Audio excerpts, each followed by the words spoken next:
Chitra अनुलेखनी blog में सबका हार्दिक स्वागत है। सबके मंगल भविष्य की कामना के साथ आज दोस्तों प्रेरणादायक विचारों में समन्वित व्यक्तित्व के बारे में हम बहुधा अनेक प्रकार की चर्चाएं करते हैं, वार्तालाप करते हैं। व्यक्ति का व्यक्तित्व हर एक इस संसार में, इस सृष्टि में जितने भी प्राणी पैदा हुए हैं, सबके मानव रूप में जो अवतरित होते हैं, सबके सोचने का और समझने का और सामाजिक परिवेश में रहने का अनेक प्रकार के तरह तरह के अपने अपने ढंग होते हैं। तो वास्तव में हम समन्वित व्यक्तित्व के पक्षों के सरोकार कैसे कर सकते हैं और समन्वित व्यक्तित्व का एकीकृत मॉडल व्यक्तित्व के विकास और कार्यप्रणाली को समझने का एक सैद्धांतिक ढांचा है। तो प्रेरणा स्रोत के रूप में दोस्तों हमको यह अवलोकन करना होता है कि हम शिक्षा और सिद्धांतों को किस प्रकार से अपने जीवन में जोड़ते हैं और इस आधार पर व्यक्तित्व का निर्माण के बारे में हम विचार विमर्श करते हैं। तो व्यक्तित्व से जुड़ी हुई कुछ बातें हमारे जीवन में परिलक्षित होती हैं। मनोविज्ञान में दोस्तों व्यक्तित्व के लिए सिद्धांत हैं। इन सिद्धांतों को जैविक और व्यावहारिक, मनोवैज्ञानिक, मानवतावादी आदि लक्षण इसमें शामिल हैं। तो अनेकों मनोवैज्ञानिकों ने व्यक्तित्व को अनेकों तरीकों से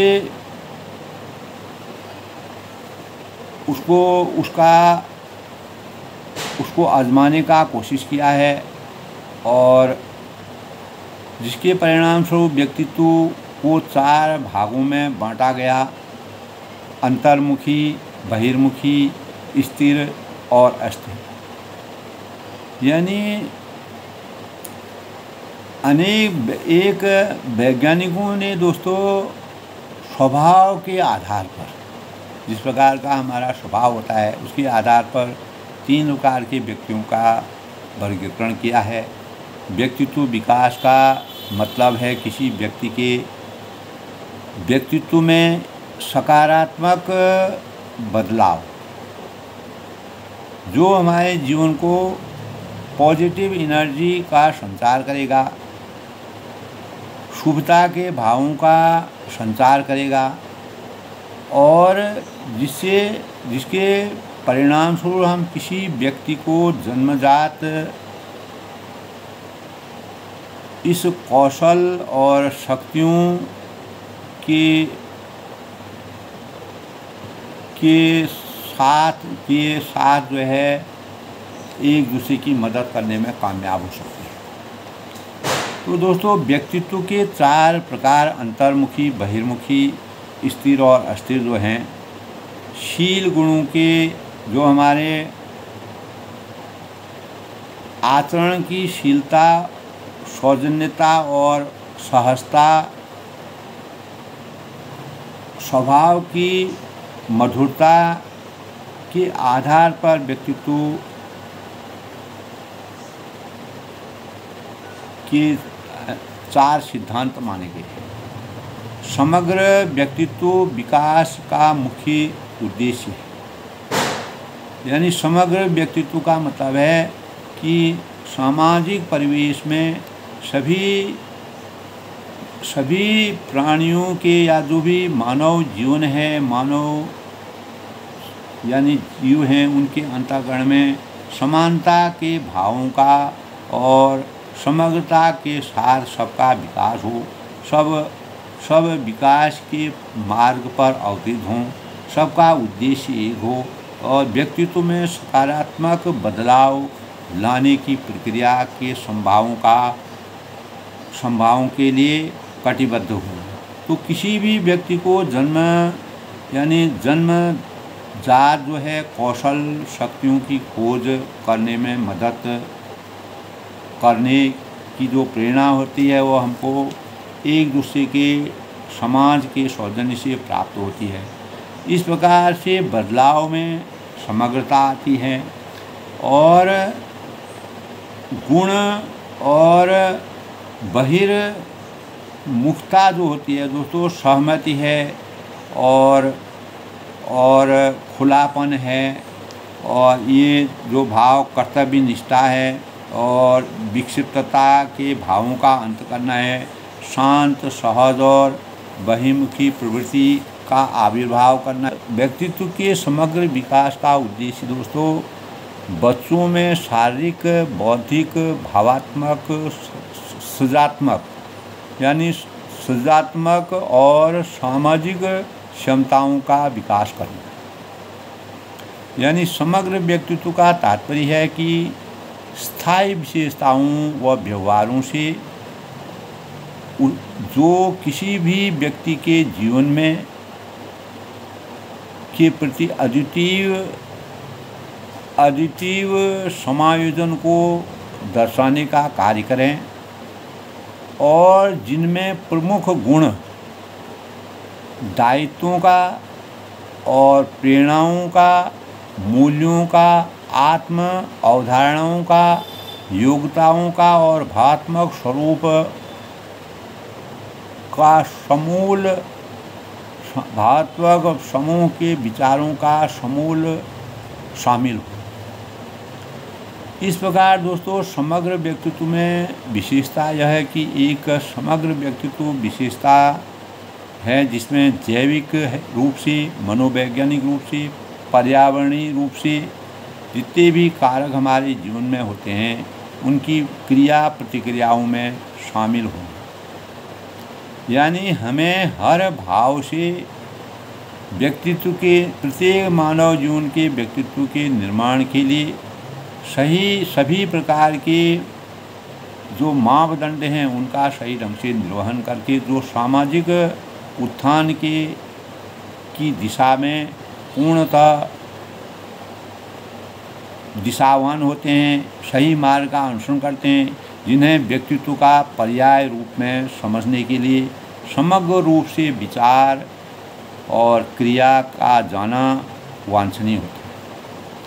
दोस्तों व्यक्तित्व में क्रोधी है, रक्तवर्णी है, उदासीनता है और तीनों भावुक और मुखर, प्रतिस्पर्धी और दृढ़ निश्चयी, दृढ़ इच्छा शक्ति और कला व साहस के भाव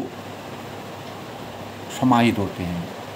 व्यक्तित्व के कारक आयाम सहमति, कर्तव्य निष्ठा और बहिर्मुखता और खुलापन व तनाव से रहित और सहनशीलता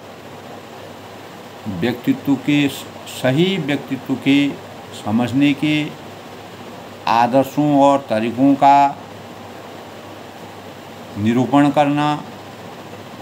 तो अपने जीवन में दोस्तों हर क्षेत्र में विकसित सोच, आज के युग में हम जैसे विकसित भारत की कल्पना करते हैं उसी प्रकार हमें अपने अंतःकरण को, जब तक प्रत्येक मानव अपने व्यक्तित्व को सच्चाईता से परिपूर्ण नहीं बना सकता है तब तक हम विकसित भारत की कल्पना नहीं कर सकते।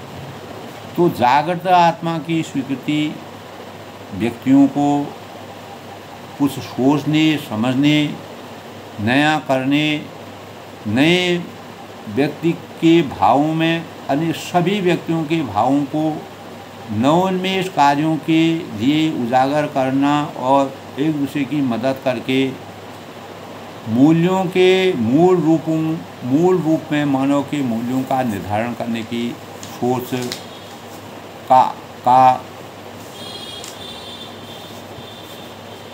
संचार करना है।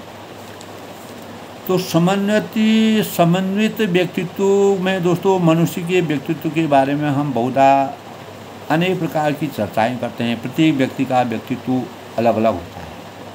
तो व्यक्तित्व के कुछ लक्षण ऐसे होते हैं जो हमें प्रभावित करते हैं और कुछ नहीं करते हैं। हम सभी यह चाहते हैं कि हमारा व्यक्तित्व आकर्षक बने। हम में से कुछ ही व्यक्ति के सभी आवश्यक पक्षों को समझ पाते हैं और अधिकांश के लिए दोस्तों अच्छे व्यक्तित्व का तात्पर्य साहस रूप से अच्छा व संपन्न दिखाई देने में होता है और आंतरिक विकास को और अच्छे व्यक्तित्व का भाग नहीं मानते। तो यही कारण है कि आज समाज में दोस्तों भौतिक प्रगति होते हुए भी अच्छे लोग कम मिलते हैं और हम एक दूसरे के कष्ट का कारण बन जाते हैं और बन भी रहे हैं। एक समन्वित व्यक्तित्व सभी परिस्थितियों में न केवल स्वयं उन्नति करता है बल्कि दूसरों की उन्नति में भी सहायक बनता है। यही समन्वित व्यक्तित्व का सबसे बड़ा मार्ग है। अतः दोस्तों आवश्यक ये है कि हम समन्वित व्यक्तित्व के सभी पक्षों को ठीक से समझकर अपने जीवन में अपनाने का प्रयास करें, क्योंकि आंतरिक व्यक्तित्व बाह्य व्यक्तित्व से अधिक महत्वपूर्ण होता है।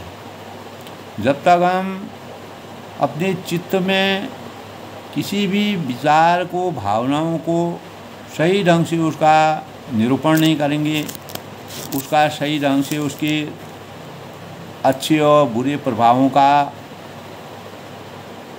गुणात्मक अध्ययन नहीं करेंगे, तब तक हम वास्तविक व्यक्तित्व की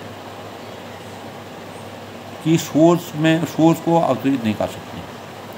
तो इस चर्चा से दोस्तों समन्वित व्यक्तित्व के 4 महत्वपूर्ण पक्ष माने गए हैं। पहला है भौतिक, फिजिकल जिसको कहते हैं। इसका संबंध हमारे शरीर, स्वास्थ्य, दिखावट आदि से होता है। यद्यपि यह पहलू महत्वपूर्ण है किंतु इस पर हमारा अधिक नियंत्रण नहीं रहता है। हमारे शरीर की बनावट, रंग, रूप आदि सामान्यतः हमें अपने माता पिता से मिलता है और हमारे बस में इतना ही है कि हम इसकी ठीक से देखभाल करें, इसको सही दिशा की तरफ अग्रसर करें और अपने विचारों का समन्वय ठीक ढंग से करें और अपने मार्ग को सही ढंग से सुनियोजित करें। इसके लिए जीवन में अनुशासन की आवश्यकता होती है। यदि हम कुछ अच्छी आदतें विकसित कर लें तो यह शरीर हमारे लिए बहुमूल्य सिद्ध हो जाता है। इस शरीर की कीमत बढ़ जाती है।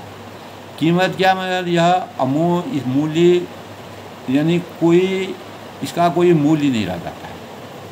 तो हमारे जीवन में दोस्तों आदतें, सुंदर आदतों का विकास करना, विकसित करना, तो यह शरीर हमारे लिए बहुमूल्य सिद्ध होगा और हम व्यक्तित्व के बाकी सभी पहलुओं की ठीक प्रकार से विकसित कर सकने में कामयाब हों।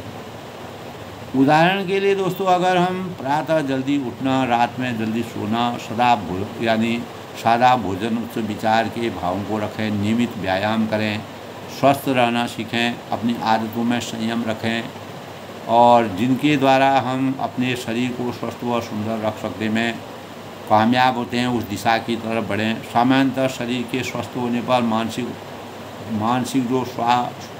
जो स्वस्थता है उसको प्राप्त करने में कामयाब हैं। उसका तो व्यक्तित्व का भौतिक पक्ष ही महत्वपूर्ण है और इस ओर उचित ध्यान दिए जाने की आवश्यकता है। तो दोस्तों व्यक्तित्व का दूसरा पक्ष मानसिक होता है, मेंटल जिसको कहते हैं। तो यह भौतिक पक्ष से अधिक महत्वपूर्ण है। इसका तात्पर्य है कि हम अपनी मानसिक शक्ति का उपयोग किस प्रकार से करते हैं। प्रकृति ने हम सभी को मानसिक शक्ति दी है। जो भी प्राणी संसार में जन्म लिया है तो हर एक मानव में कुछ न कुछ चिंतन, सोचने की, समझने की शक्ति होती है। अच्छे और बुरे का ज्ञान होता है, भले ही किसी में कुछ कम होता है, किसी में अधिक होता है। तो हमारे शरीर में जब अंगों के पीछे ही मानसिक शक्ति है कि काम करती है। यदि हम मानसिक शक्ति का प्रयोग करें तो आँख कुछ नहीं देख सकती है, कान कुछ नहीं सुन सकते हैं आदि, और हमारी त्वचा कुछ महसूस नहीं कर सकती। हमारी सभी कामेंद्रियाँ मानसिक शक्ति से ही क्रियान्वित होती है। और हमारे शरीर में दोस्तों जो हमारी तंत्रिका तंत्र होते हैं वह 1,00,000 किलोमीटर लंबी होती है, वह पूरे हमारे शरीर में फैली हुई है। यदि हम इस शक्ति का सदुपयोग करते हैं तो ज्ञानेंद्रियाँ अच्छे कार्यों में कार्यरत होती है, और जिसके परिणाम स्वरूप दुरुपयोग करने से हम बचते हैं, बुरे कार्यों में हम नहीं फंसते हैं। इस दृष्टि से हम व्यक्तित्व का मानसिक पक्ष बहुत महत्वपूर्ण हमारा हो जाता है। तो हमारे शरीर रूपी रथ में दोस्तों इंद्रियां थोड़ी हैं, मन उनका लगाम है, बुद्धि सारथी है और आत्मा रथी है। सभी के ठीक होने पर हमें सच्ची विजय प्राप्त होती है। हम परमार्थ का काम करते हैं, सही मार्ग का अनुसरण करते हैं। अपने मानसिक विकास के कारण ही हम शिक्षित होते हैं, और जितना हम शिक्षित होते हैं, विद्या सरस्वती भंडार की यही अपूर्व बात, जो खर्चे त्यों बढ़े बिन खर्चे घट जाए। तो हम शिक्षा को जितना भी प्राप्त करें वो भी हमारे लिए कम है। शिक्षा कभी भी समाप्त नहीं होती है।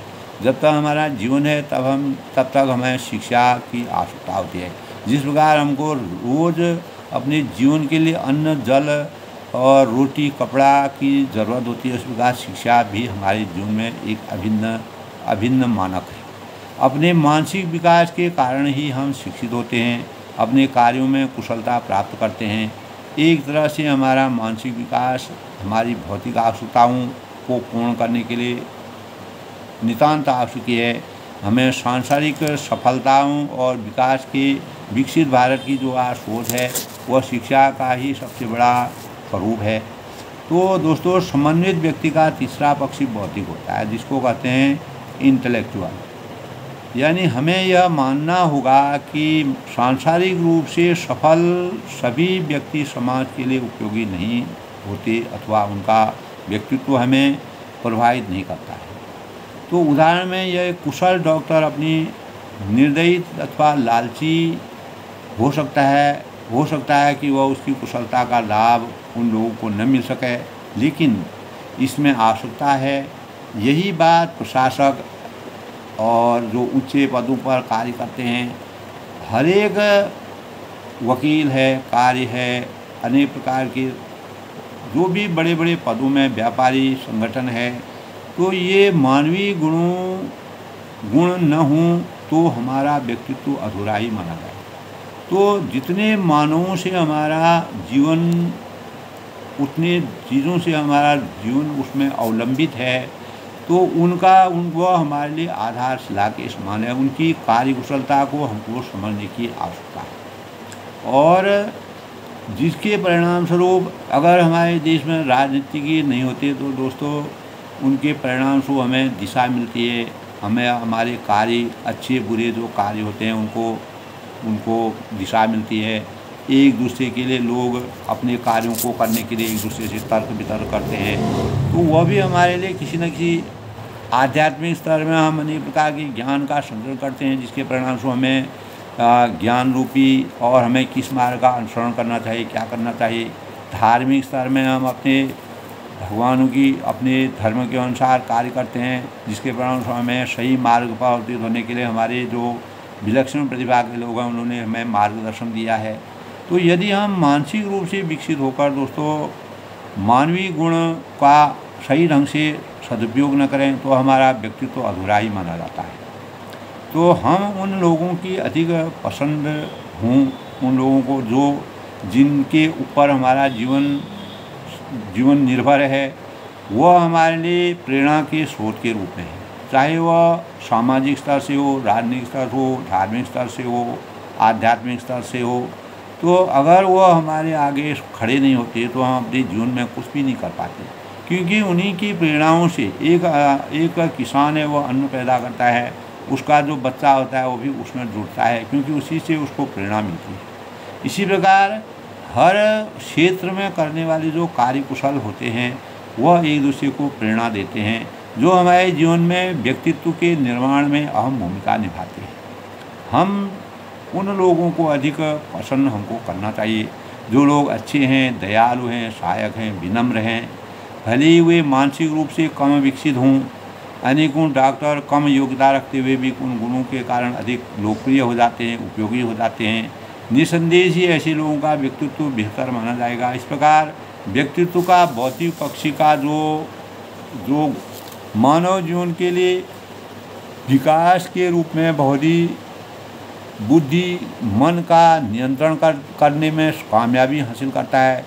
यदि मन का नियंत्रण न रखा जाए तो वह इंद्रियों का दुरुपयोग हो सकता है, हम गलत कार्य कर सकते हैं, हमारे व्यक्तित्व को गलत दिशा में ले जा सकते हैं। बौद्धिक रूप से विकसित व्यक्ति सफल होने के साथ समाज के लिए बहुत ही उपयोगी होता है। तो व्यक्तित्व को संपूर्ण बनाने के लिए एक पक्षी और आवश्यक है। इस पक्षी को हम कहते हैं आध्यात्मिक, स्पिरिचुअल जिसको कहते हैं।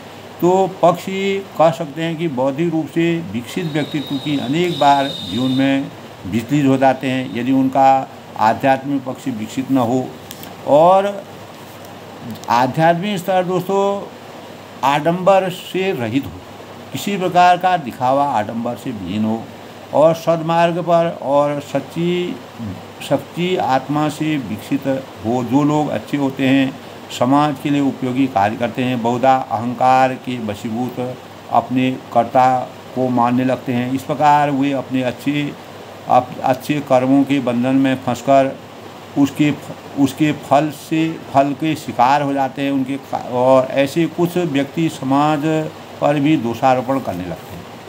तो जिसके परिणाम स्वरूप हमें इसको स्वीकार नहीं करना चाहिए और अच्छे कर्म करके किसी पर एहसान करते हुए अधिक अपने जीवन को लक्ष्य की ओर बढ़ते हैं।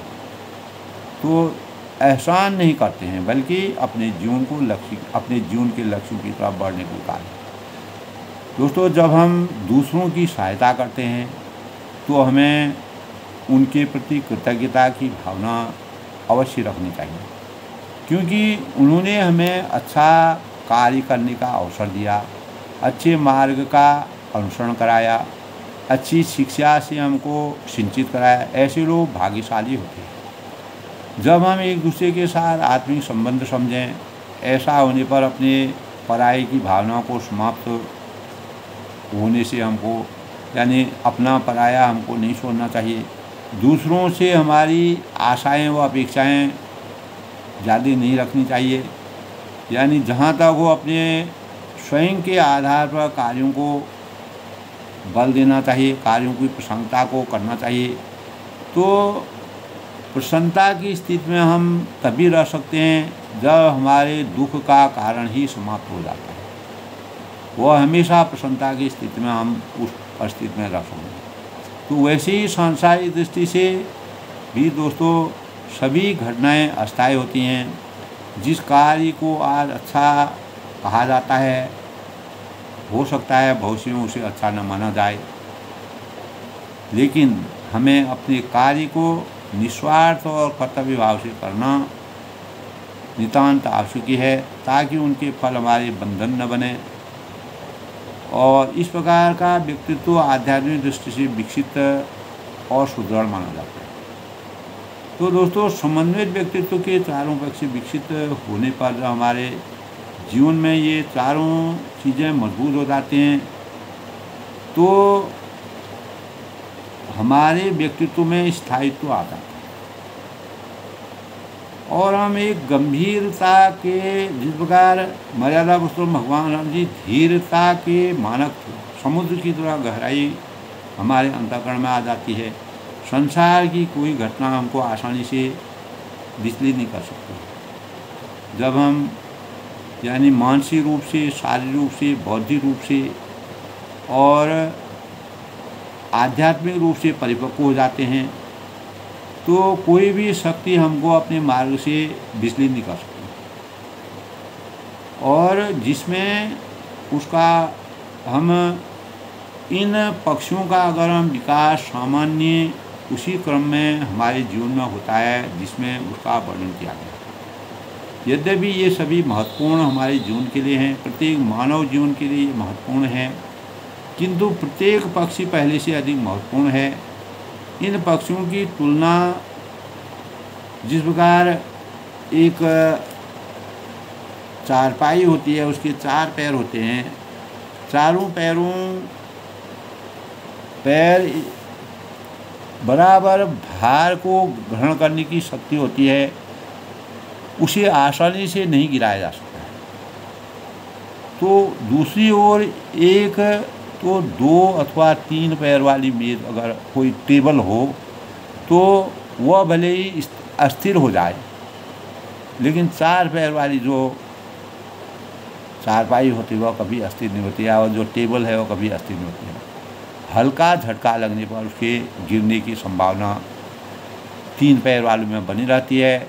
इसीलिए हमारी जो आधारशिला है वो मजबूत होनी चाहिए। अगर हमारी आधारशिला इन 4 मापदंडों से परिपक्व होगी, हमारा मानसिक स्तर, हमारा शारीरिक स्तर, हमारा बौद्धिक स्तर, हमारा आध्यात्मिक स्तर अगर मजबूत होगा तो हमारे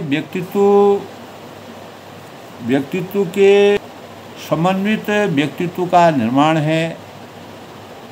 हमारे व्यक्तित्व की दिशा और दशा है हमेशा संबल की तरह मजबूत रहेगी, और हम अपने जीवन में कभी भी विचलित नहीं हो सकते हैं, और सार्थकता के साथ अपने जीवन को परिपक्व मापदंडों के अनुसार संजोकर स्वयं और अपने परिवार, अपने समाज और राष्ट्र के साथ विश्व के पटल में भी अपना नाम अवतरित करने के भावों का संचार कर सकते हैं।